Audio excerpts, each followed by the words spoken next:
کوئی بندہ قرآن کریم کی تلاوت کرتا ہے تو ایک حرف پر اللہ 10 نیکیاں عطا کرتے ہیں. بے شک. لیکن میرا یہ گمان ہے اور علماء کرام اس پر متفق ہیں کہ اگر کوئی بندہ قرآن حکیم کے ایک حرف کو سمجھتا ہے تو اللہ اسے 70 نیکیاں عطا کرتے ہیں. واہ. بہت اس کے فضائل بھی ہیں اور مضامین بھی ہیں اس کے اندر.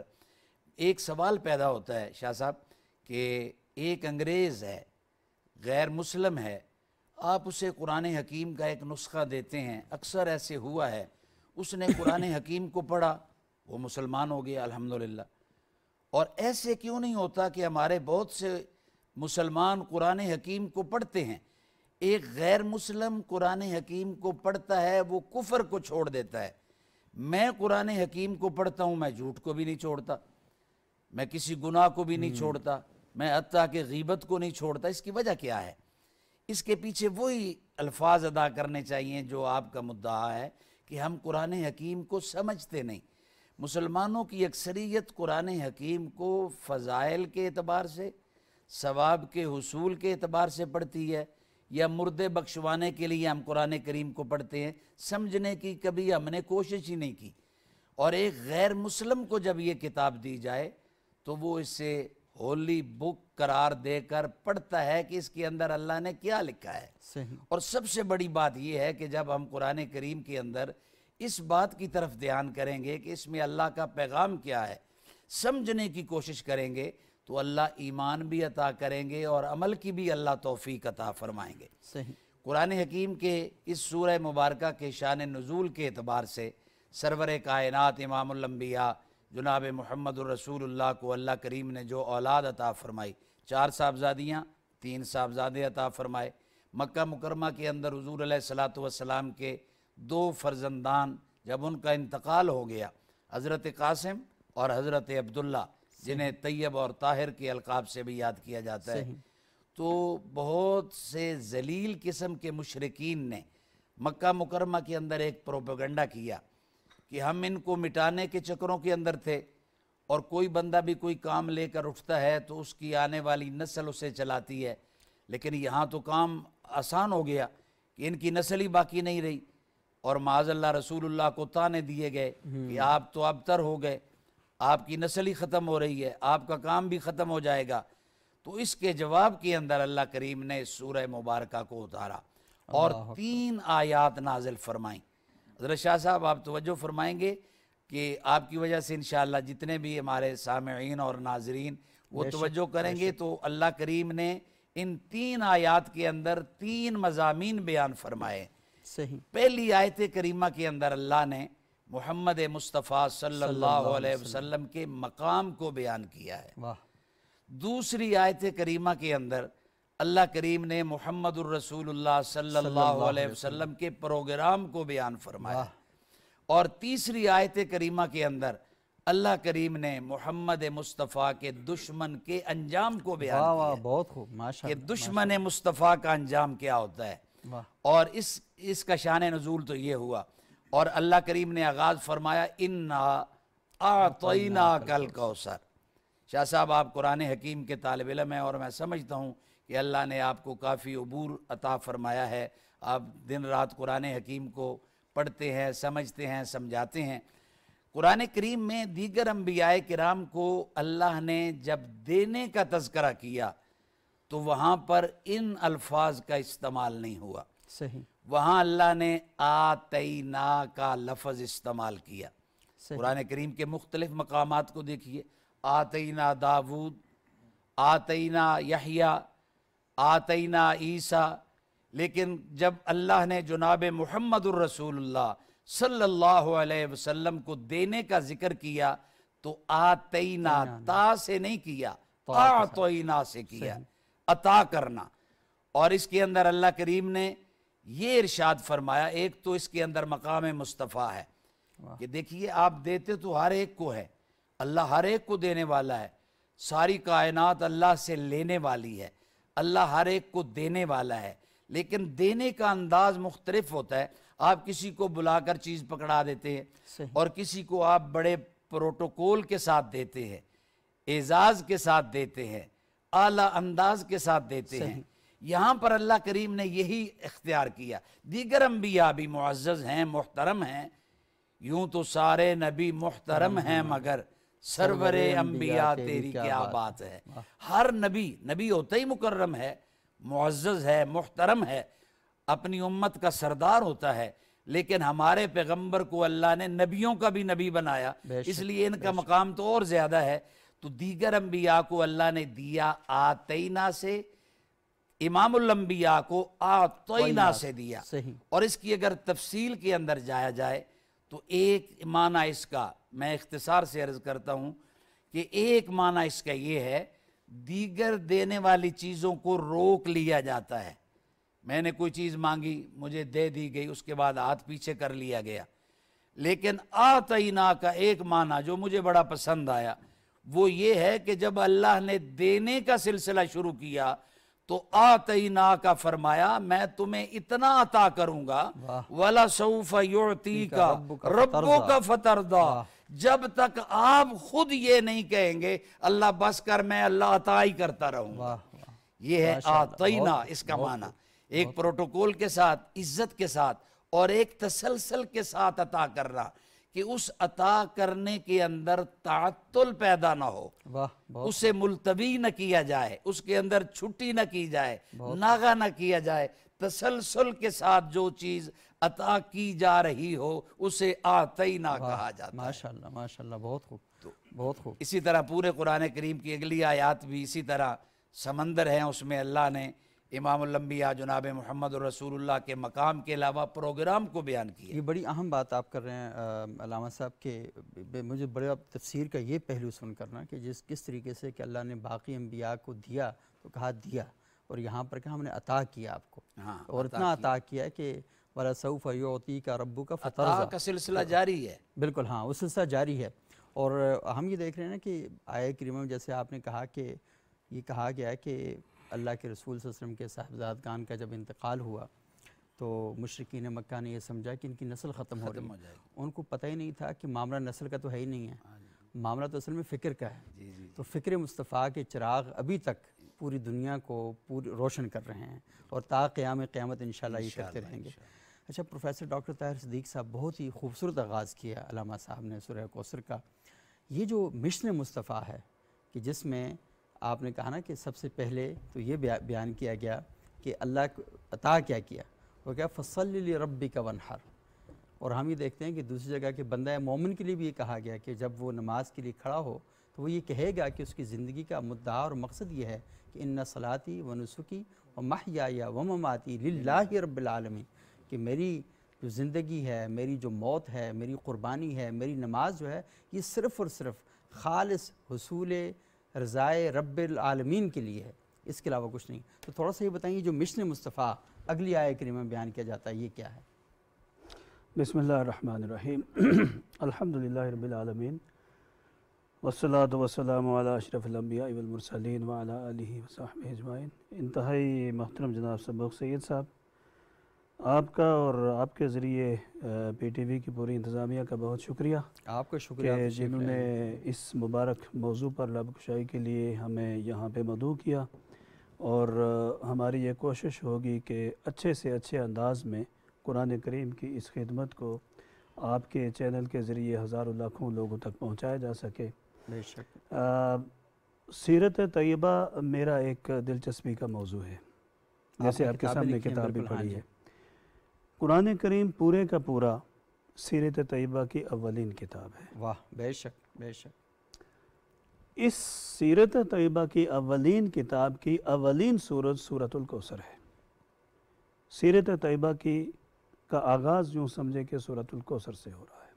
واہ، سورۃ الکوثر، سیرت طیبہ کا آغاز سورہ کوثر سے ہوتا ہے. سورہ کوثر سے ہو رہا ہے، اور سورہ کوثر میں سیرت طیبہ کو لفظاً اور معناً سمندر کو کوزے میں بند کر دیا گیا ہے.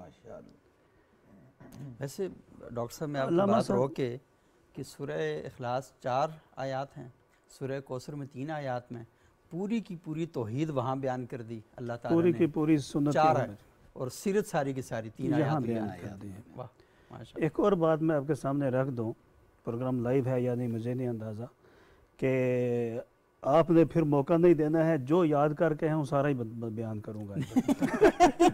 یہ آپ نے کیسے سوچا کہ آپ کو ہم موقع نہیں دیں گے؟ موقع انشاءاللہ آپ ہی کے لیے ہے، اور ہم نے انشاءاللہ اس موضوع پر بڑی تفصیل کے ساتھ بات کرنی ہے۔ اور سورہ کوثر، میری دلچسپی اس میں یہ ہے کہ میں بہت سارا کچھ بیان کرنا چاہ رہا ہوں۔ میں کہہ رہا ہوں کہ آپ بہت سارا ضرور بیان کریں، لیکن مجھے صرف ایک بات کی اجازت دے دیں کہ میں وقفہ لے لوں، وقفے کے بعد میں آپ کی خدمت میں حاضر ہوتا ہوں، اور سلسلہ کلام کو ناظرین آگے بڑھاتے ہیں ایک وقفے کے بعد۔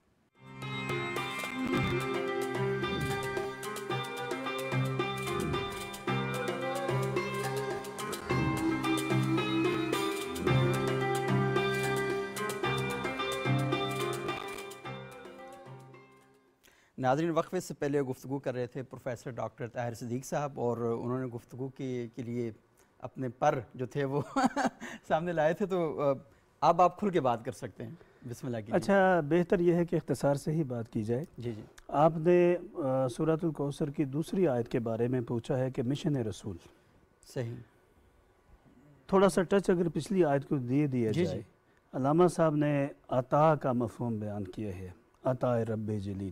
واہ، تو عطا رب جلیل جو ہے وہ تو اس کا اظہار الکوثر میں ہے، الکوثر، وہاں آپ نے ان کو جانے نہیں دیا، وہ پیچھے روک لیا۔ صحیح، کوثر جو ہے نا، کوثر عربی زبان میں مبالغے کا وہ صیغہ ہے کہ جس سے زیادہ مبالغے کا صیغہ بنایا ہی نہیں جا سکتا۔ نہیں کیا جا سکتا، مبالغہ، کثرت خیر، یعنی اس سے زیادہ خیر ہو ہی نہیں سکتی، آپ سوچ ہی نہیں سکتے، سوچ ہی نہیں سکتی۔ یہ ہے کوثر کا لفظی معنی۔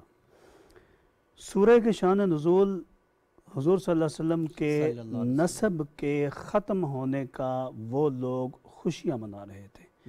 ایک طرف نبی کریم صلی اللہ علیہ وسلم کا صاحبزادہ فوت ہوتا ہے، چھوٹا بچہ، اس باپ پہ کیا گزر رہی ہے اس وقت جب فوتگی ہو۔ دوسری طرف ابو جہل جا کے عقبہ کو، ولید کو، فلاں کو خوشخبری سناتا ہے، او بے اولاد رہ گیا، ختم ہو گیا، اس کے پاس کچھ نہیں ہے، یہ ابتر ہے۔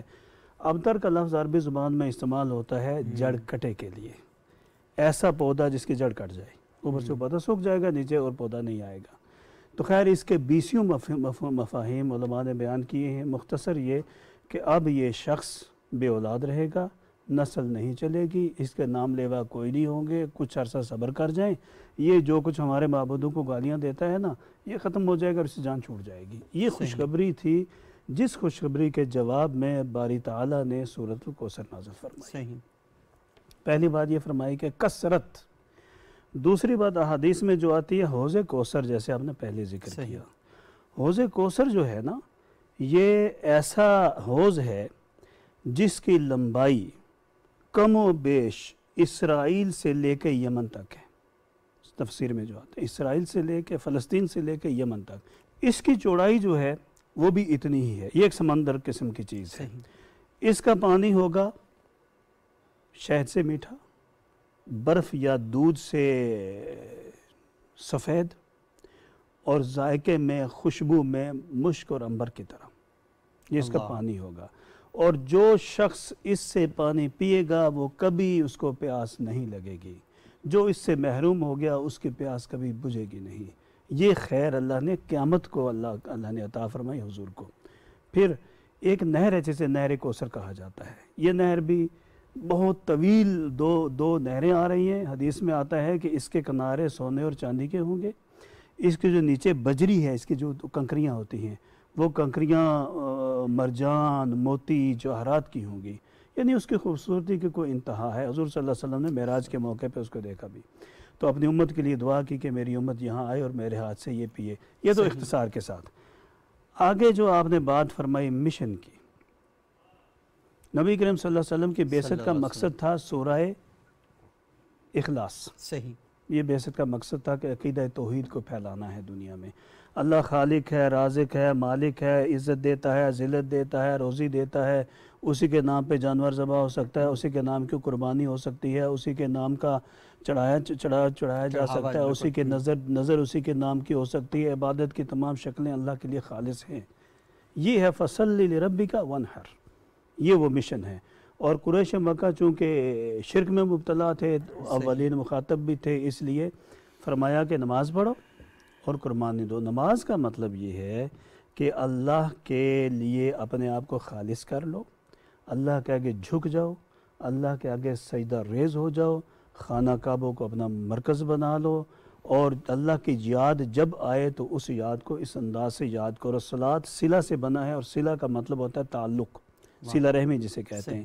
تو اللہ سے صلہ اور تعلق کیسے ہوگا؟ صلاۃ سے، اور صلاۃ ہے صلاح، فصلی لربک وانحر۔ قربانی جہاں تک تعلق ہے، وہ جیسے آپ نے فرمایا ان صلاتی و نسکی و محیای و مماتی للہ رب العالمین، میری زندگی، میری موت، میرا کھانا، میرا پینا، میری زندگی کا ہر عمل، میری قربانی، سب کچھ اللہ کے لیے ہے۔ یہ ہوتا ہے اخلاص، مخلصین اللہ الدین۔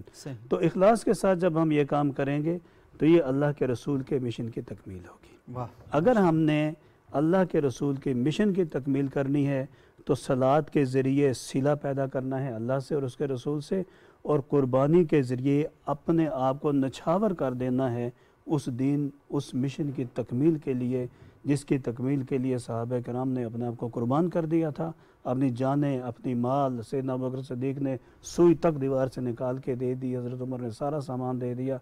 یہ ہے قربانی۔ قربانی کا لفظی مطلب تو یہ آپ سمجھ لیں کہ وہ جانور ذبح کر، یہ نہیں ہے۔ قربانی یہ ہے کہ اپنی جان دے دی، اپنا مال دے دیا، اپنی عزت دے دی، اپنی صحت دے دی، اپنا جو زندگی کا برادری، بچے، جو کچھ سارا کچھ دے دی، یہ اللہ تیرا ہے، اسے تو لے لے۔ یہ قربانی ہے، اور اس قربانی کو صحابہ کرام نے دیا اور اس دین کو دنیا میں نافذ کر دیا۔ اگر یہ قربانی نہ دیتے تو پھر آج تک یہ دین اس طرح دنیا میں شاید نہ ہوتا۔ میں بالکل اختصار سے آخری بات کہنا چاہ رہا ہوں جو میرے دل میں کھٹک رہی ہے، اگر اجازت ہے تو۔ جی جی ارشاد۔ وہ یہ ہے کہ قریش عرب نے حضور صلی اللہ علیہ وسلم کے بے اولاد ہونے کا طعنہ دے کر، ابتر کا لفظ استعمال کر کے حضور صلی اللہ علیہ وسلم کو کے سلسلہ نسب کو آگے نہ چلنے کے بارے میں ایک خوش فہمی ان کے اندر آ گئی کہ یہ نہ دین رہے گا، نہ یہ بندہ رہے گا، نہ اس کا خاندان رہے گا۔ تو رب تعالیٰ نے کیا فرمایا؟ الم نشرح لک صدرک ورفعنا لک ذکرک، ہم نے تیرا ذکر بلند کر دیا۔ آج کی سائنس یہ کہہ رہی ہے کہ پوری دنیا میں جتنی بھی آوازیں اس وقت ان خلاؤں میں گونج رہی ہیں، ان میں سب سے زیادہ اگر کوئی آواز گونج رہی ہے، سب سے زیادہ عرصے سے گونج رہی ہے، وہ میرے محمد کی آواز صلی اللہ علیہ وسلم۔ بے شک۔ اشہد ان محمد رسول اللہ۔ یہ کون تھا جو آپ صلی اللہ علیہ وسلم کی، جہاں ابو جہل کا گھر تھا وہاں سے بھی یہی آواز گونج رہی ہے۔ یہ کون تھا جو کہتا تھا ابتر ہے؟ ابتر کا مطلب ہے نام لینے والا کوئی نہیں ہوگا۔ کیوں نہیں نام لینے والے؟ حضرت فاطمہ سے نسل اللہ نے چلا دی، اگر بچے نہیں تھے بچی سے نسل چلا دی، اور انہیں اہل بیت کا لقب قرار دے دیا، اور ان کی نسل دنیا میں ہر ملک میں موجود ہے۔ مٹانے والوں نے مٹانے کی بہت کوشش کی، نہ وہ مٹے بلکہ ان کی جسمانی اولاد بھی نسب میں اسی طرح بڑھتی چلی جا رہی ہے۔ روحانی اولاد تو اربوں میں موجود ہے۔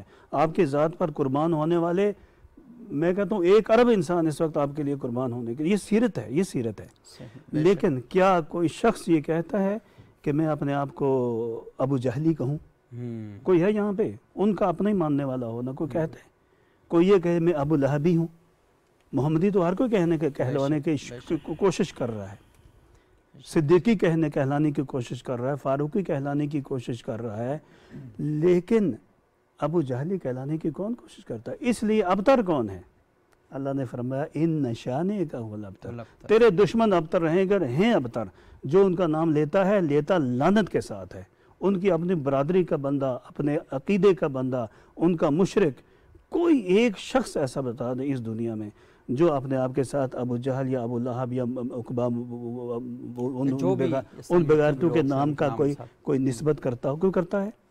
یہ میرا چیلنج ہے کہ میرے اللہ نے قرآن میں فرما دیا ابتر، تو ابتر وہی ہیں، ابتر وہ ہیں، اور وہ سارے بدتر ہیں، بدتر جتنے بھی۔ ہاں، وہ تاریخ نے اور پھر حالات نے ہمیں بتا دیا۔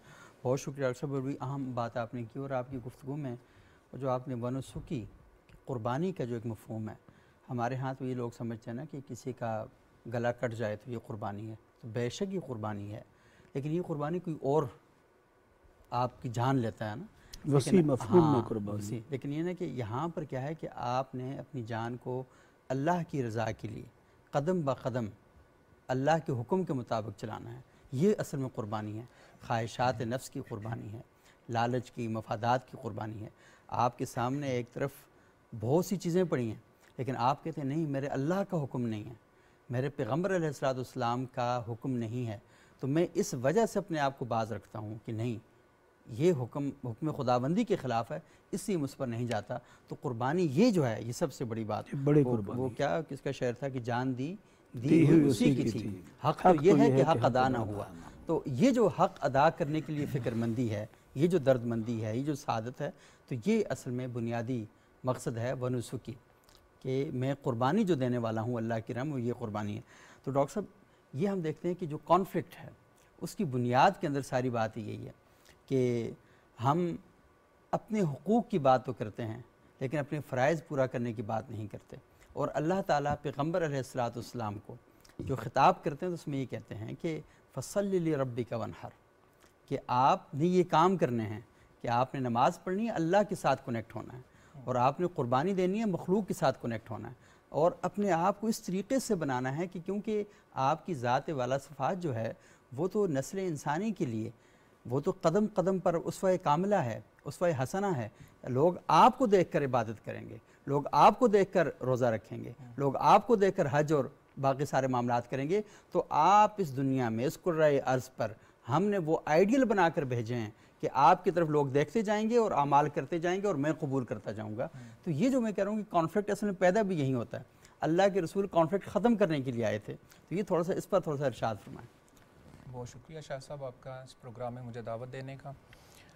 میں اس حوالے سے بات کروں گا، یہ کانفلکٹ سے ابھی میرے ذہن میں یہی بات آ رہی تھی کہ آج دنیا میں جتنا بھی ہمیں مسائل نظر آ رہے ہیں عالمی سطح پہ، جو اہانت کا ایک پہلو ہے، تو اگر ہم اس کے ساتھ اس کو لنک کریں تو کانفلکٹ آج بھی وہی چل رہی ہے۔ صحیح۔ اور اس کے حوالے سے ہم یہ دیکھتے ہیں کہ مطلب مغرب کے اندر آج جو ایک خاص طبقہ ایسا ہے جو آپ صلی اللہ علیہ وسلم کی ذات کو اور رسالت کے اس پہلو کو خاص طور پہ وہ ٹارگٹ کرنے کی کوشش کرتے ہیں، اور کبھی اس طرح کے وہ مظاہر اور اس طرح کی وہ حرکتیں کرتے ہیں جس میں وہ آپ صلی اللہ علیہ وسلم کی توہین کا پہلو جو واضح مطلب نظر آ رہا ہوتا ہے۔ تو اس میں ان کا میرا خیال ہے ایک مسکنسیپشن ہے، گمراہی ہے، کیونکہ اسلام کوئی نیا دین نہیں ہے۔ بے شک۔ قرآن مجید میں اللہ تعالیٰ نے فرمایا محمد رسول اللہ، اور آپ صلی اللہ علیہ وسلم کی آمد کی جو خوشخبری تھی وہ پچھلی کتابوں میں موجود ہے، مطلب قرآن نے خود بیان کیا اس کو، وَمُبَشِّرًا بِرَسُولٍ يَأْتِي مِن بَعْدِ اسْمُهُ احمد، کہ حضرت عیسیٰ علیہ السلام فرما رہے ہیں کہ میرے بعد ایک رسول آئے گا جس کا نام احمد ہوگا۔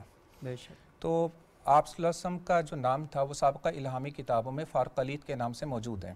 صحیح۔ تو نبی اکرم صلی اللہ علیہ وسلم کی ذات کا تو مطلب یہودی بھی جو مدینہ میں موجود تھے وہ بھی اس کے منتظر تھے، تو وہ تو ان کا ایک تعصب کا پہلو سامنے آ گیا، جس کی وجہ سے انہوں نے آپ صلی اللہ علیہ وسلم کی رسالت کا انکار کر دیا کہ بنو اسماعیل، انہوں نے کہا نہیں ہم تو بنو اسحاق جو ہے ہم تو اس نسب سے اپنے آپ کو منسوب کر رہے تھے۔ تو دیکھا جائے تو حضرت ابراہیم علیہ السلام کی ذات ایسی ہے کہ اسی سے یہ سارا سلسلہ چل رہا ہے، تو اگر ہم اس کو ایک بنیاد بنائیں حضرت ابراہیم علیہ السلام کو، تو پھر یہ یہودیت، مسیحیت اور اسلام جو مطلب یہودی اور مسیحی طبقوں کے اندر جو ایک غلط فہمی کا عنصر ہے اس کو ختم کیا جا سکتا ہے حضرت ابراہیم علیہ السلام کی شخصیت کو بنیاد بنا کر۔ صحیح۔ تو اس سے میرا خیال ہے کہ وہ جو کانفلکٹ کا ایک ایلیمنٹ ہے وہ اس کو ہم ڈکریز کر سکتے ہیں عالمی سطح کے اوپر، اور ان اعتدال پسند اور پڑھے لکھے لوگوں سے گفتگو کر کے اس میں مکالمہ بہت ضروری ہے۔ صحیح۔ یہ مکالمے ہمارا جو رد عمل ہے ہمارے ہاں پہ، میں اس پہ گفتگو کروں گا کہ وہ جذباتیت پر مبنی ہے، وہ اکیڈیمک لیول پر نہیں ہے۔ صحیح۔ تو جذبات سے ہم اپنے ہاں پہ رد عمل کا اظہار تو کر دیتے ہیں، لیکن وہ اسی کو اسلاموفوبیا کے نام سے ہمارے اگینسٹ میں ہی یوز کرتے ہیں کہ یہ مسلمان ایسے ہیں اور یہ اس طرح کا منفی رد عمل دے رہے ہیں۔ اس منفی رد عمل کا بنیاد بنا کے آج دنیا میں اسلاموفوبیا ہی کو پروموٹ کیا جا رہا ہو، تو یہ بھی ان کی ایک کانسپیریسی ہے کہ وہ چاہ رہے ہوتے ہیں کہ یہ ایسا رد عمل دیں۔ تو ہمیں جو ہے مغرب سے، کیونکہ آپ دیکھیں ہم اپنے ہاں پہ اقلیتوں کی بات کرتے ہیں، کیا بڑی تعداد میں خود مسلمان مغرب میں اقلیت میں موجود نہیں ہیں؟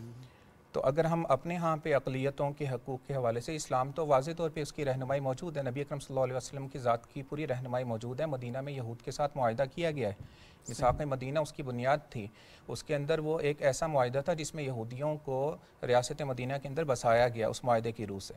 لیکن آج کیا اس طرح کا عالمی سطح کے اوپر ایک ایسا نیریٹو ہم ڈیولپ نہیں کر سکتے کہ ہر مذہب کے جو پیروکار ہیں وہ اپنے اپنے دائروں میں رہتے ہوئے ایک ایسا پیس ایگریمنٹ کر لیں جس کے اندر وہ پیس ایگریمنٹ کی کوئی بھی ظلم کرے تو اس کا ساتھ ہم نے ظالم کا ساتھ نہیں دینا، ظالم کے ساتھ ظالم اور کا ہمارے ہاں تو پوری فقہ الاقلیات موجود ہے، ہمارے بالکل۔ فقہاء نے جس طریقے سے کام کیا ہے کہ مسلمان ملکوں میں جو دیگر مذاہب سے وابستہ شہری ہیں انہیں کس طریقے سے رہنا ہے، اور ایسے ممالک جہاں پر مسلمانوں کی اکثریت نہیں ہے وہاں پر مسلمان کم تعداد میں تو انہیں وہاں پر کس طریقے سے رہنا ہے. تو یہ تو ہمارے علماء صدیوں پہلے یہ سارا کام کر کے اور ہماری رہنمائی کر کے یہاں سے گئے ہیں. اور بہت ہی امپورٹنٹ بات آپ کر رہے ہیں کہ جو کانفلکٹ ہے یہ اصل میں مجھے تو بالکل آپ نے بڑی خوبصورت بات کہی کہ رسول اللہ صلی اللہ علیہ وسلم کے دور میں انہوں نے اس وقت یہی کہا تھا نا کہ ان شان کا ہوا الابتر، تمہارا نام و نشان ختم ہو جائے گا، کوئی لینے والا نہیں ہوگا. لیکن آج بھی ہم دیکھ رہے ہیں کہ مغرب میں اور ان ممالک میں، امریکہ میں، برطانیہ میں، جو شخص بھی اللہ کے رسول صلی اللہ علیہ وسلم کی توہین کرنے کی کوشش کرتا ہے تو ہمیں ایٹ دا اینڈ جو نظر آتا ہے وہ کیا نظر آتا ہے؟ ایک تو یہ ہے کہ اس کے ہر واقعے کے بعد قرآن کی ڈیمانڈ زیادہ ہو جاتی ہے، ہر واقعے کے بعد کتابیں زیادہ شائع ہونا شروع ہو جاتی ہیں، ہر واقعے کے بعد اللہ کے رسول کی سیرت زیادہ پڑھنے کا سلسلہ شروع ہو جاتا ہے. اور کئی مواقع پر ایسا آیا کہ جس نے توہین کی وہ خود اسلام کا سب سے بڑا مبلغ بن کے ہمارے سامنے آ گیا. تو میرا خیال یہ ہے کہ ہمیں جو لوگوں تک بات پہنچانی ہے وہ بات یہ آپ نے بڑا اچھا کہا کہ اشتعال اس طریقے سے دلایا جاتا ہے کہ دنیا کو خوفزدہ کیا جائے مسلمانوں سے، قرآن کی اور اسلام کی تعلیمات سے خوفزدہ کیا جائے. تو یہ ہمارے علماء کی، ممبر و محراب کی، میڈیا کی، اسکول، کالج، یونیورسٹی اور مدرسے کی ذمہ داری ہے کہ وہ احتجاج کا وہ طریقہ لوگوں کو بتائیں، کیوں جذبات تو سب کے ہیں. ہمارے لیے اللہ کے رسول صلی اللہ علیہ وسلم سے بڑھ کر اور کوئی ذات ہے ہی نہیں ہے. وہ کہتے ہیں نا کہ وہ جو مولانا ظفر علی خان صاحب کے اشعار تھے کہ نماز اچھی، روزہ اچھا، حج اچھا، زکوٰۃ اچھی، مگر میں باوجود اس کے مسلمان ہو نہیں سکتا، نہ جب تک کٹ مروں میں کھا جائے یثرب کی عزت پر، خدا شاہد ہے کہ کامل میرا ایمان ہو نہیں سکتا. تو ہمارا تو ایمان کامل نہیں ہو سکتا، لیکن ہمیں یہ بتانا ہے کہ ہم نے لوگوں کو ہر صورت میں اس راہ پر چلانا ہے کہ رد عمل جو ہے وہ اللہ کے رسول صلی اللہ علیہ وسلم سے سیکھنا ہے کہ اللہ کے رسول صلی اللہ علیہ وسلم، کیونکہ جب اسوہ حسنہ ہے تو ہم نے دیکھنا ہے کہ اللہ کے رسول نے رد عمل کس طریقے سے دیا، تو ہم انہی نقش پا پہ چلتے ہوئے یہ ساری چیزیں کریں گے. بہت شکریہ آپ کا جناب علامہ صاحبزادہ قاضی کفایت اللہ صاحب، پروفیسر ڈاکٹر طاہر صدیق صاحب، پروفیسر ڈاکٹر فاروق عبداللہ صاحب. آپ تینوں حضرات نے بہت خوبصورت اور بڑی معلومات افزا گفتگو کی. ہمارے ساتھ موجود ہیں حافظ دانیال خالد صاحب، اور یہ بارگاہ رسالت مآب صلی اللہ علیہ وسلم میں ہدیہ نعت پیش کریں گے. اور ناظرین ان کی نعت کے ساتھ ہی ہمارا آج کا پروگرام ختم ہوا چاہے گا. کوشش کیجئے کہ جن موضوعات پر ہماری گفتگو ہوتی ہے، یہ گفتگو کرنے کا جو بنیادی مقصد ہے وہ یہ ہے کہ یہ اصل میں ایک ابتدا ہے. ہم یہ چاہتے ہیں کہ اس فورم کے ذریعے آپ متوجہ ہوں اور پھر خود پڑھنے کی کوشش کریں، علماء کرام کے ساتھ بیٹھیں، کتابوں کا مطالعہ کریں اور اپنی زندگی کو خوبصورت بنانا ہے، اپنے معاشروں کو خوبصورت بنانا ہے، بہتر بنانا ہے. تو پھر ہاتھ پہ ہاتھ دھرنے سے معاملات حل نہیں ہوں گے. آپ کو مکالمہ کرنا ہوگا، بات چیت کرنی ہوگی اور اعمال کے ذریعے معاشرے کو خوبصورت بنانا ہوگا. یہاں پر کسی اور نے آ کر نہ سوسائٹی کو ٹھیک کرنا ہے نہ آپ کو ٹھیک کرنا ہے. ٹھیک آپ اسی وقت ہوں گے جب آپ خود اس بات کا تہیہ کریں گے کہ ہم نے ٹھیک ہونا ہے. اور قرآن بھی یہی کہتا ہے ان اللہ لا یغیر ما بقوم حتی یغیروا ما بانفسہم، کہ اللہ تعالیٰ اس وقت آپ کی حالت کو بدلے گا جب آپ خود انیشیٹو لیں گے، آپ بنیادی کام کریں گے تو اللہ تعالیٰ آپ پر اپنی رحمت کو لے کے آگے چلے گا. نعت سنتے ہیں. میری طرف سے اجازت، انشاءاللہ اگلے پروگرام میں دوبارہ ملاقات ہوگی. جی دانیال صاحب. درود الشریف. اللہم صلی علی سیدنا حضور آئے سما کتنا سہانا ہے، واہ ماشاءاللہ ماشاءاللہ، نرالا ہے بفیضان کرم ان کے اجالا ہی اجالا ہے. واہ ماشاءاللہ ماشاءاللہ. حلیمہ سعدیہ کا گر فرشتوں نے سجا ڈالا،